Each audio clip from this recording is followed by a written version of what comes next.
గత మే 21న ఎన్కౌంటర్లో మరణించిన మావోయిస్ట్ పార్టీ కార్యదర్శి నంబాళ్ళ కేశవరావు అలియాస్ బసవరాజు గురించి చాలామందికి చాలా విషయాలు తెలియవు. బసవరాజు కేంద్ర హోంశాఖ టార్గెట్లోకి ఎందుకు వచ్చాడు?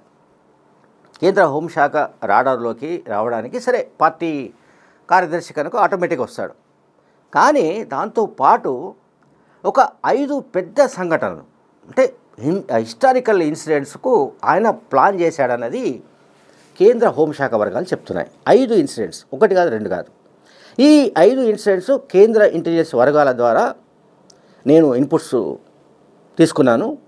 దాంట్లో ఫస్ట్ ఇన్సిడెంట్ 2004లో ఒడిశాలోని కోరాపుట్లో చాలా ఓల్డ్ ఇది ఉంటుంది, అంటే చాలా పాత ఆయుధ కర్మాగారం, ప్రభుత్వ ఆయుధ కర్మాగారం.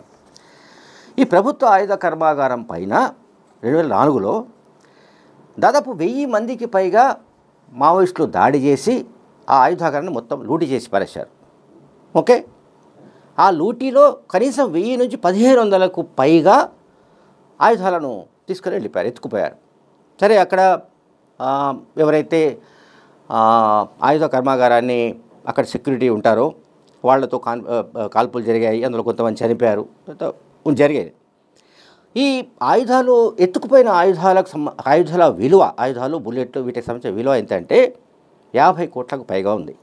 50 crores మినిమం.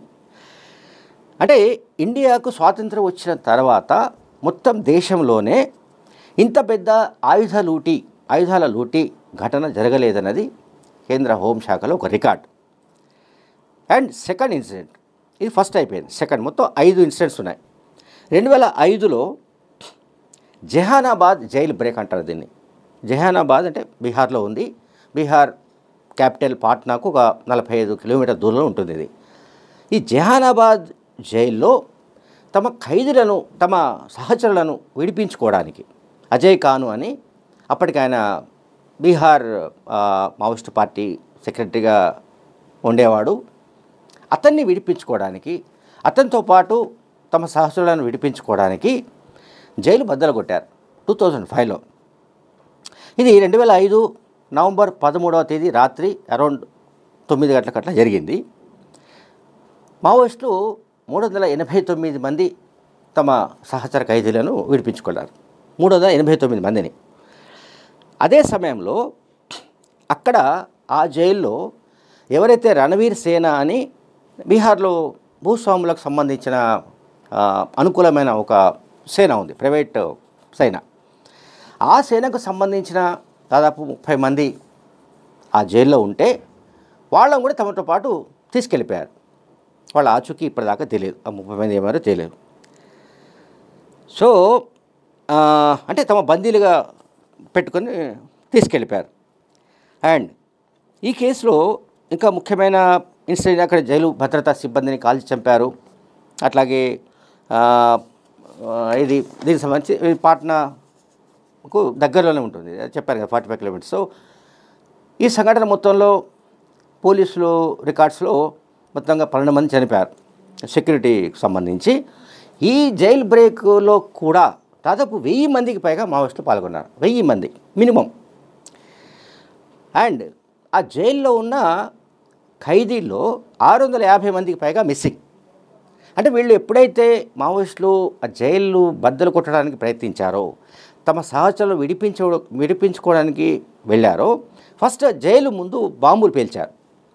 ఆ బాంబులు పేల్చడంతో మొత్తంగా అసలు జైలు సిబ్బంది వాళ్ళంతా కూడా కన్ఫ్యూజ్ అయిపోయారు.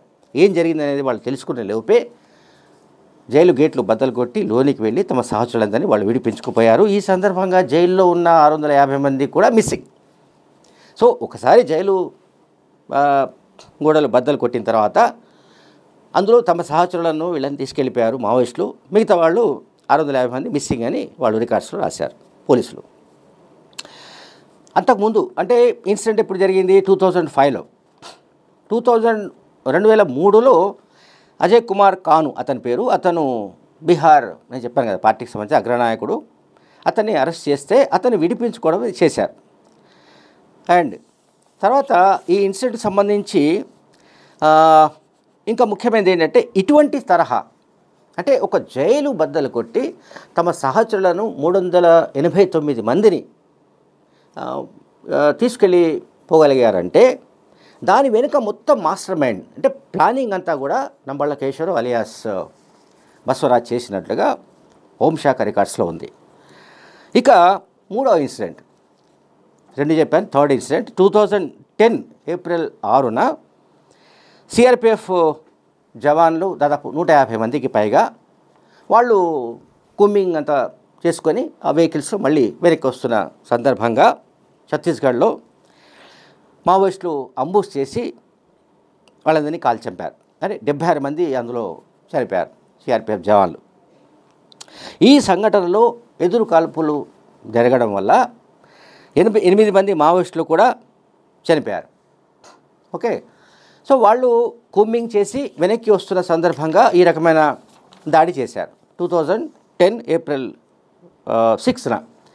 ఇది కూడా మొత్తం ఇండియాలోనే సిఆర్పిఎఫ్ అంటే భద్రతా జవాన్లు అక్కడ వాళ్ళను చంపేసి వాళ్ళ ఆయుధాలు, వాళ్ళతో పాటు ఉన్న మిలిటరీ దుస్తులు అండ్ బుల్లెట్ ప్రూఫ్ లాంటి జాకెట్స్, ఇతర సామాగ్రి మిలిటరీ సిఆర్పిఎఫ్ వాడే ఇతర వెపన్స్ వీటన్నిటి కూడా వాళ్ళు తమతో పాటు తీసుకెళ్ళిపోయారు మావోయిస్టు.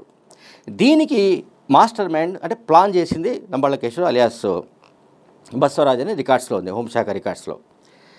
తర్వాత 2013 పైన 13లో జీరం ఘాట్ అని మనకు జగదల్పూర్ నుంచి సుక్మా, దంతేవాడ సుక్మా రూట్లో ఉంటుంది. అక్కడ కాంగ్రెస్ నాయకులు తమ ప్రచారం ముగించుకొని వాళ్ళు వెనక్కి వెళ్తున్నారు.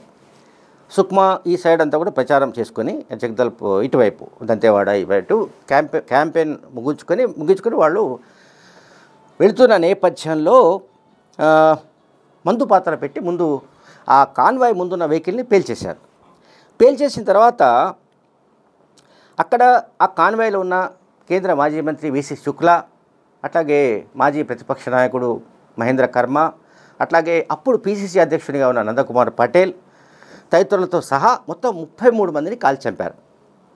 సో దీంట్లో కూడా కనీసం 1000 మందికి పైగా మావోయిస్టులు ఈ దాడిలో పాల్గొన్నట్లు పోలీసుల రికార్డ్స్లో ఉంది.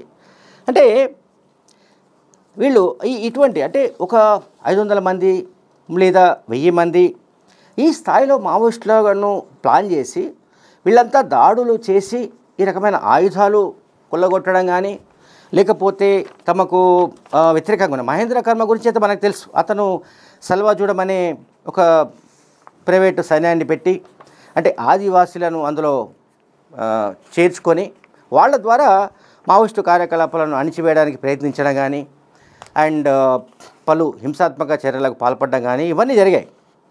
వీటిలో ఈ ఇన్సిడెంట్స్ చాలా ముఖ్యమైనవిగా కేంద్ర హోంశాఖ చెబుతోంది. అట్లాగే జీరం ఘాట్ దాడి గురించి ఒక మాజీ మావోయిస్టు, లొంగిపోయిన మావోయిస్టు పోలీసులకు చెప్పిన వివరాలు దిగ్భ్రాంతిని కలిగించాయి. అదేంటంటే ఆ జీరం ఘాట్ ఎట్లయితే ఉంటుందో ఆ టెరైన్, అటువంటి టెరైన్ని అడవులో, దట్టమైన అడవుల్లో అటువంటి టెరైన్ను భౌగోళికంగా వాళ్ళు తయారు చేసి అంటే తాత్కాలికంగా తయారు చేసి ఏ రకంగా ఒకవేళ ఎలక్షన్ క్యాంపెయిన్లో కాంగ్రెస్ పార్టీ కాన్వాయ్ వస్తే తాము ఎక్కడి నుంచి దాడి చేయాలి, ఏ విధంగా తాము వాళ్ళను చంపాలి, అట్లాగే అక్కడున్న వాళ్ళతో పాటు ఉన్న సెక్యూరిటీ దగ్గర ఆయుధాలను ఎట్లా తీసుకొని వెళ్ళాలి, ఈ రకమైన రిహార్సల్స్ను దాదాపు 145 రోజులు చేశారట వాళ్ళు. దాదాపు 30 to 45 days ఒక రిహార్సల్ చేశారట జీరం ఘాట్ దాడికి సంబంధించి. సో జీరం ఘాట్ ఇన్సిడెంట్ కూడా బసవరాజు ఖాతాలో ఉంది. అంటే బసవరాజు దీనికి సంబంధించి ప్లాన్ చేశాడని.